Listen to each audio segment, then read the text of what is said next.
I called one of my friends, and that's what I told because she lives close in the area to help out because she knows that. But what time in the morning does this happen? This happened, I don't know exactly what time because I didn't know the what time? 10:30, and I left for work at 8. 10:30 in the morning. So from 10:30 in the morning till she gets home at what time? 6. No, what did you do? She didn't come in at 6. What did you do from 10:30 to 6 or 6:30 or whatever? Basically, after the dog incident happened, I had to go into my appointment. So I called my friend and I called her. I was like, can you watch this dog? Because I can't... What's this dog? Watch it. It was in a bag. So you just had the dog in a bag? I wasn't... You handed the dog in a bag to a friend of yours? No, I couldn't. She wasn't home. So what'd you do with it? I put it in the garbage. I have no remains for her. We can bury Zoe. We can't even bury her. And I would have known she was dead. This girl calls me and texts me all day long. And you didn't do that day. No, And then not to mention, if you would show that clip again, that shaft, that air conditioning shaft, that shaft is right below her window. If her son had threw that dog out that window, she would have hit that shaft. Then not to mention the stuff the stuff that she's claiming that was thrown out the window. If you look at that clip, none of that stuff ain't even on the ground. But none of that stuff ain't even there. None of that stuff was there. Stop. Wait, so how did the stuff get there? Stop. You planned it. How did I plan it if you didn't see me on camera? The whole Because you didn't Because have none of the the fact. stuff is on the ground then. Miss Norman. Okay, ladies. Okay. Miss Norman, have a seat. Sit down. Sit down. Why didn't you text her? Call me right away. Because my text wasn't working. Your text wasn't working. No, my phone was not working. What are you kidding me? What do you mean? You are the biggest liar I've ever seen in my life. You have absolutely no credibility whatsoever. At first, I was going along with your story here about, oh, I've got a 3-year-old son who throws things out the window. But then I'm starting to figure out, wait a minute, there are bars on this. And then you go down there, and you're the one picking up the body on videotape. Yeah. And then you just dispose of the body in a garbage can, right? In a garbage can, throwing away the thing she loves, which you can evidently see here. And then there's no text because your phone isn't working. You apparently can text her for everything else, but you can't text her for that. And you stand here all cavalier and smirking.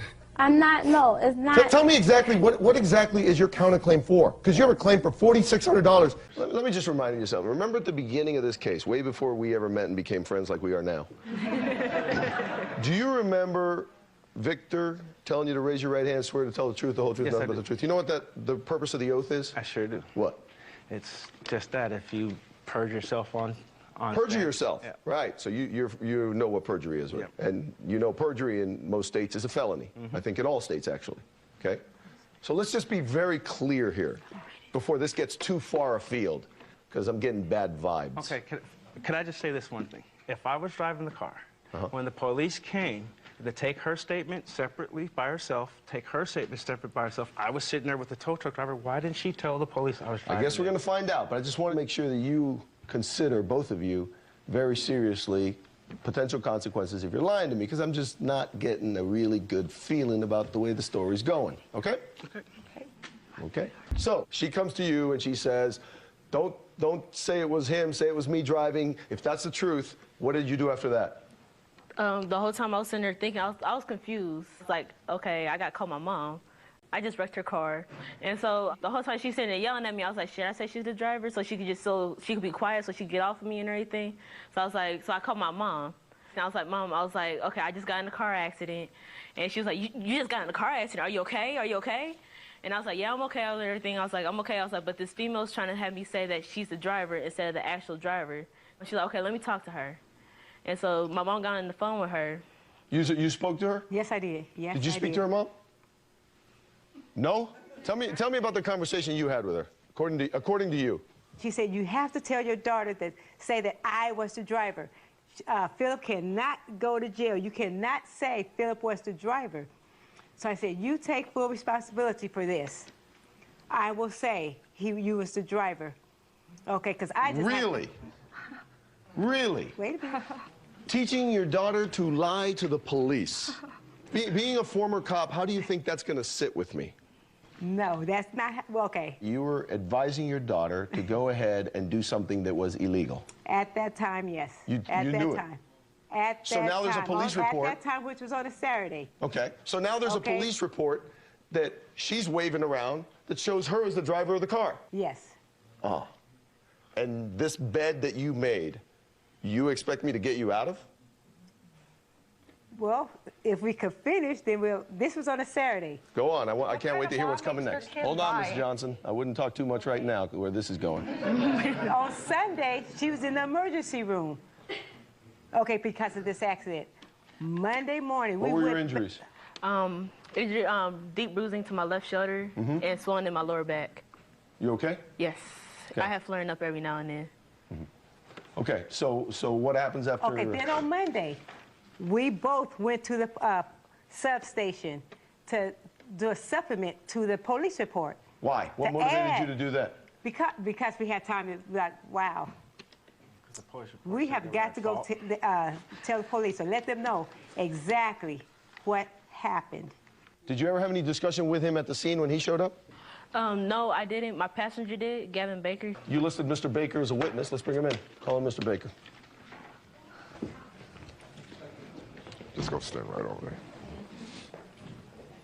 there. Mr. Baker, what do you know about this accident that I'm here on?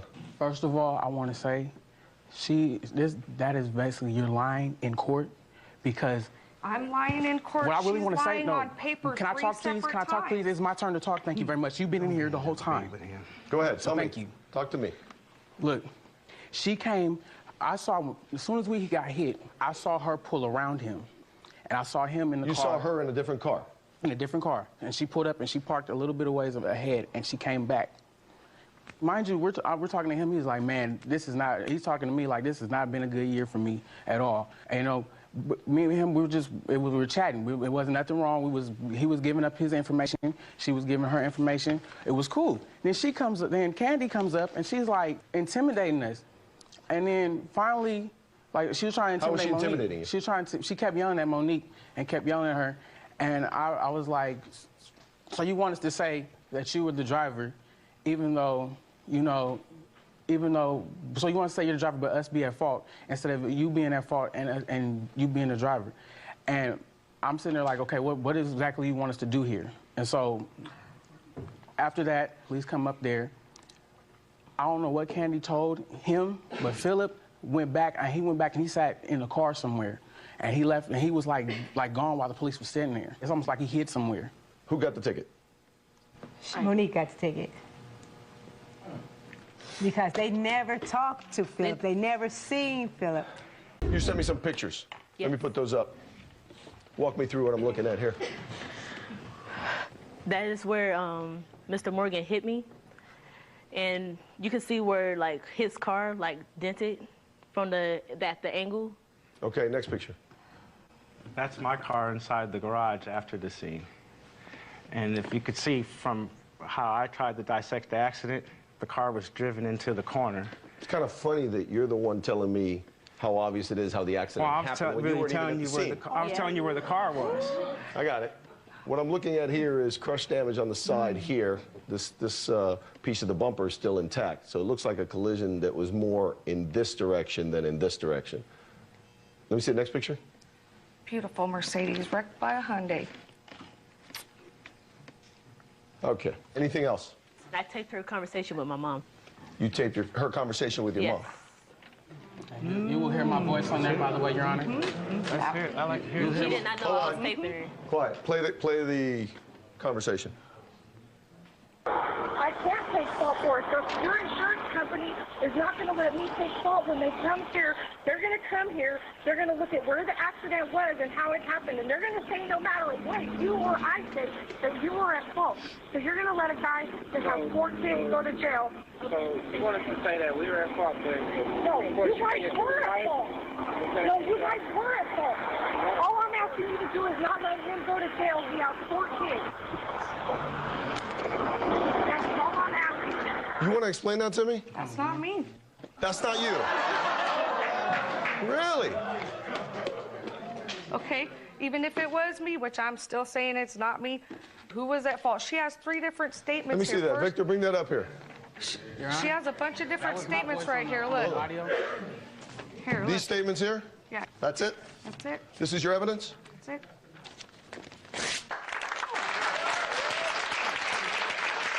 Sure. garbage, okay? You're gonna come into my courtroom, take an oath, and lie under oath. First of all, on your side, I'm torn. On the one hand, I can't stand the idea of letting these lowlifes contribute to the delinquency of a minor and then benefit from it. On the other hand, I'm torn whether it's better to let you learn this lesson the hard way so you have a life's lesson to take away from this. Yes, Your Honor. And I think I'm going to go with life lesson because I think in the long run that's going to pay you off better. So you're not walking away with anything from here. Don't you ever, ever do that again. Yes, Your Honor. And if I ever hear that you told your daughter to break the law, I'll be the first one to report you. As far as you're concerned, I'm going to take this information, I'm going to relay it to the prosecuting authority. In this jurisdiction, they don't take very kindly to perjury, first of all, okay? Secondly, I am sure that over in California, they don't appreciate people contributing to the delinquency of a minor, filing false police reports. So if they don't get you here, they're going to get you there. And if you ever come into my courtroom again, you will regret it. Judgment of 0, get out. All right. The police arrived and began questioning us about the keys. By the time the police arrived, my friends had left for home. The next day, I told my father that my friends had found the lady's keys outside the house and they had given them to me last night. He was a little upset because I was just telling him. Different story, right? You're telling me now something completely different.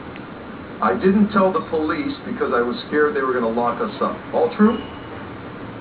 We give you a bit of advice, Jerome. Okay? When you come to court in the future, make sure you tell the truth and only the truth. I don't care what you say to your friends. I don't care what you say to your parents.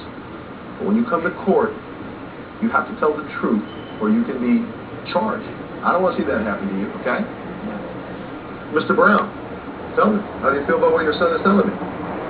I'm surprised. How surprised could you be when in his statement he specifically told you he had the key the night before? Well, I mean, in general, just with all of that, you know, taking into consideration. Jerome, thank you very much. Why don't you just go on outside and your father will be joining you shortly, okay? Yes. All right, thank you, Jerome. Okay, Mr. Brown, you're not surprised. Your son flat out told me that you knew he had the key the day before, correct? Yes, that is. But you stood here a minute ago and said to me, I still don't believe that my son had the key. I understand him standing here and lying to me because he's 14. You're above that by a bit. And yet you stood here and you told me a lie, and you stood here and you accused her of lying. I don't ever want to see you step into my courtroom and come up with a lie like that again. We understand each other? Yes, we do, Your Honor. Okay, so now we're talking about $1,400 worth of damage to her car. In New Jersey, parents are not liable for the acts of their kids, except under limited circumstances. They have to have the ability to control the child, and they have to know or should know of the necessity and opportunity for exercising that control. Very difficult to impose liability on a parent for what the child did, okay? However, I'm convinced that he has failed to exercise the reasonable care that he should to control his children when he knew or should have known that they were out of control. So as a result, bridging that gap, and I'm imposing parental liability for the acts of your child in keeping the key. You owe Ms. Shepa, in addition to an apology, $1,450. That's the cost of rekeying her car, that's the cost of the rental car, and you're paying every penny of it. Judgment for the plaintiff. All right.